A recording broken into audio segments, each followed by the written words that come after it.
The mimosas were flowing at the Riverside Country Club Sunday brunch, and my sister, Catherine, was holding court like visiting royalty. She twirled the embossed membership card between her perfectly manicured fingers, the gold lettering catching the chandelier light. Full membership, she announced for the third time, ensuring our entire extended family heard. Not associate, not junior, full voting membership. Do you know how exclusive this is? There's a 10-year waiting list. Mom clasped her hands together, practically glowing. We're so proud, sweetheart. The Hawthorns are finally members of Riverside. Finally, as if our family's worth had been in question until Catherine's investment banker husband Jonathan pulled the right strings to bypass the decade-long wait. And the spring gala is in 3 weeks, Catherine continued, her voice taking on that particular smugness I'd learned to recognize over 32 years of sisterhood. It's the social event of the season. The mayor attends, state senators, CEOs of every major company in the region. But of course, she paused dramatically, only members and their personally invited guests can attend. Dad beamed from the head of the table. Jonathan, you've done well for yourself. For all of us, this opens so many doors. What he meant was, this gives us the social access we've craved for generations. The Hawthorne family finally rubbing shoulders with old money and new power. All thanks to Catherine's strategic marriage and Jonathan's corporate connections. We'll need new outfits, obviously, Mom said, already mentally shopping. This isn't just any gala. The dress code is black tie, and everyone who matters will be there. First impressions are everything. My younger brother, David, nodded eagerly. I heard last year's gala raised $2 million for charity. The guest list reads like a Forbes power ranking. Exactly, Catherine said, which is why appearance matters. The people you meet at events like this can change your entire trajectory. Business deals happen, partnerships form, reputations are made. I sipped my orange juice quietly, letting the conversation wash over me like white noise. This was familiar territory, my family's obsession with social status, their belief that the right connections and the right venues would finally validate their worth. Claire, you're awfully quiet, Catherine said, her eyes glinting with something that looked like concern but felt like condescension. I know you're probably disappointed you can't attend, but don't worry. Maybe next year Jonathan can get you on the associate member track. It's a start. That's thoughtful, I said, neutrally. I mean, I know your work is important to you, she continued, her tone suggesting my work was anything but. That non-profit of yours, what's it called again? Educational something. Global Education Initiative? Right, the charity work. It's very noble, helping underprivileged children. But unfortunately, the gala is really for people in the business and political sectors. You'd probably feel out of place anyway. Mom patted my hand sympathetically. Catherine's right, dear. These high society events can be overwhelming if you're not used to that world. Better to stick with what you know. What I knew, apparently, was running a small nonprofit that my family had dismissed for the past 8 years as Claire's little charity project. What they didn't know, because they'd never asked, was that Global Education Initiative had grown from a grassroots organization serving 200 students to an international foundation operating in 47 countries with an annual budget of $180 million. They didn't know because the metrics they valued were social visibility and country club memberships, not impact reports showing 2.3 million children educated or partnerships with 15 national governments. I actually received an invitation to the gala, I said, quietly. The table fell silent. Catherine's smile froze. What? To the spring gala. I received an invitation about 6 weeks ago. That's impossible, Catherine said flatly. Only members can invite guests, and Jonathan and I haven't sent out our invitations yet. We're being very selective. It wasn't a guest invitation.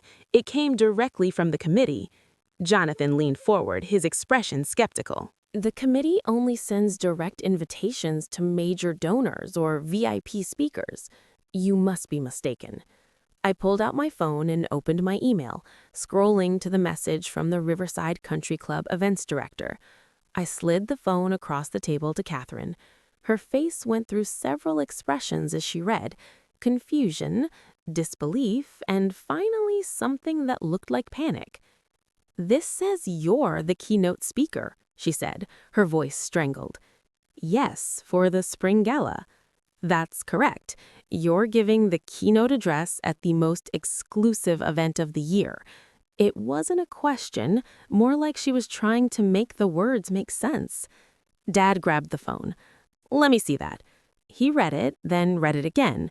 "Claire Morrison, founder and executive director of Global Education Initiative, keynote speaker." But that's how the gala committee reached out in January. They wanted someone who could speak about global philanthropy and education access.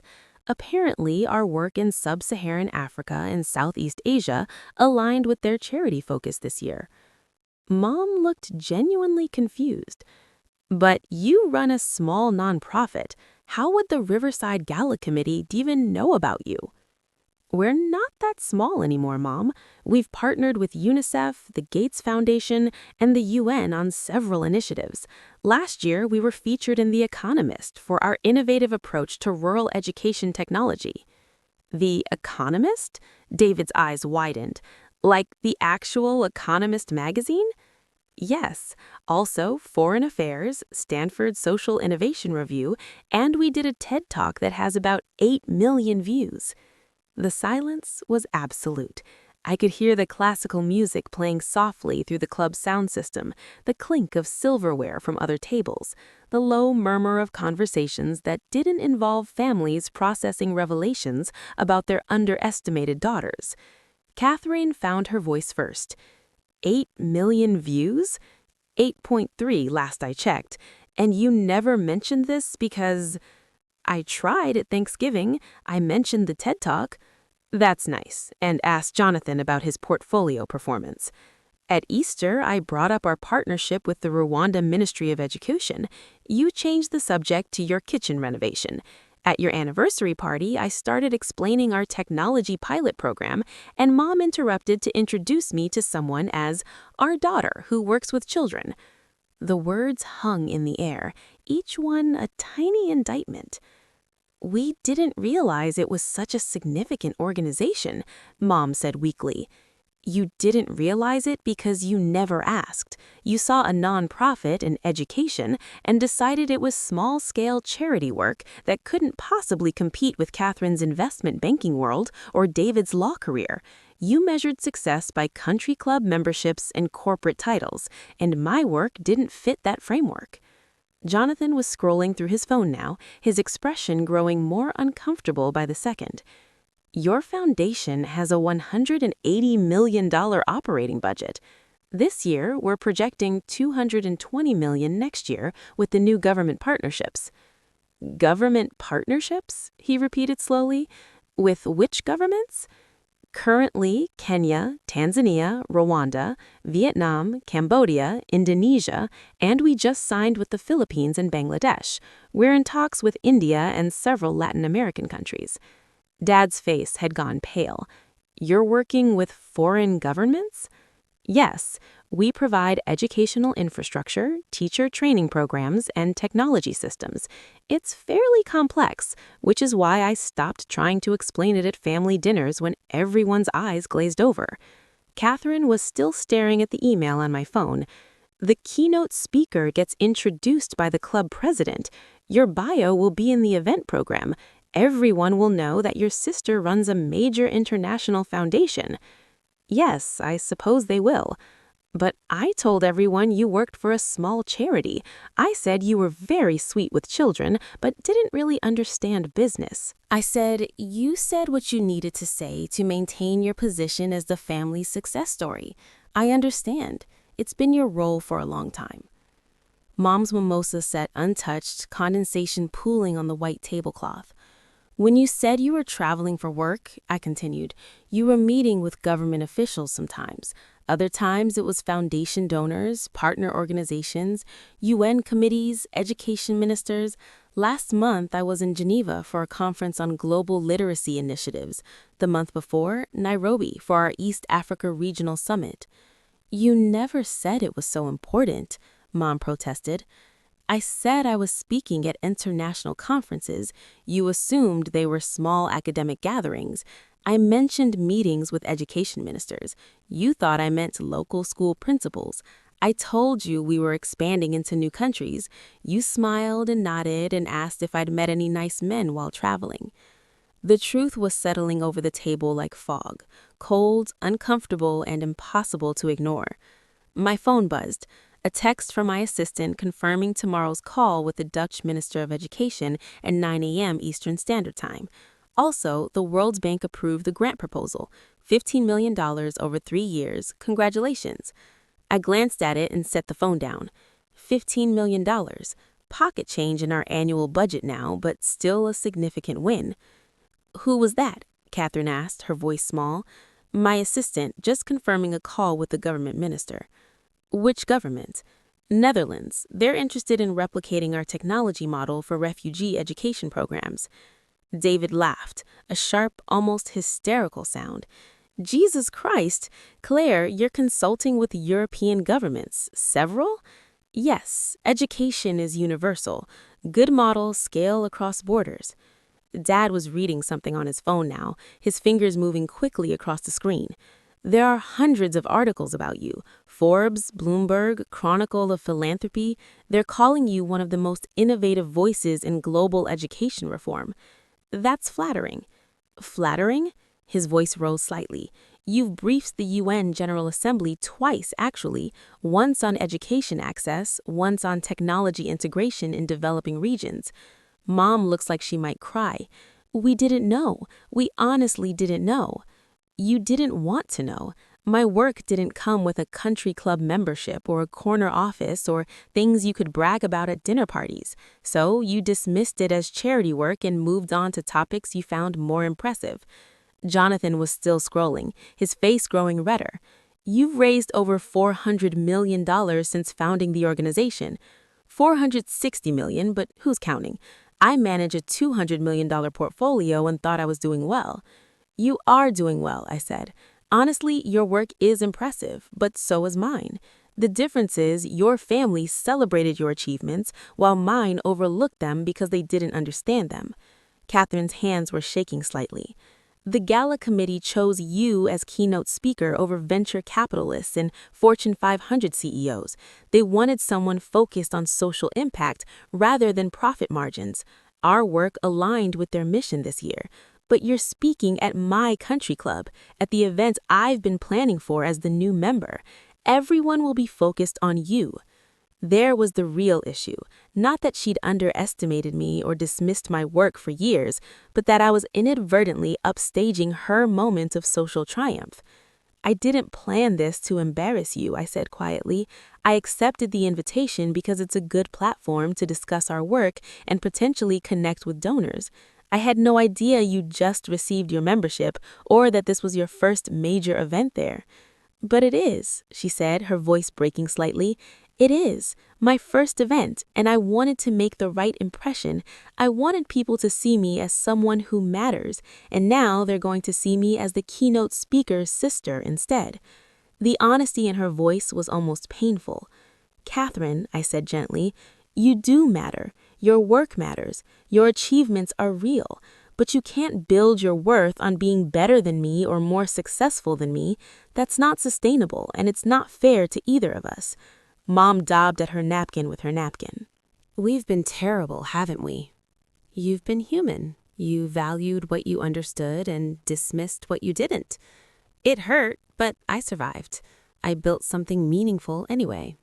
Without our support, Dad said heavily. Without your recognition, I replied.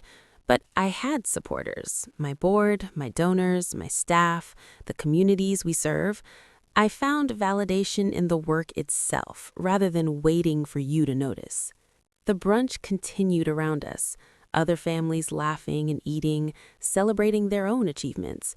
But at our table, there was only uncomfortable silence and the weight of years of assumptions crumbling.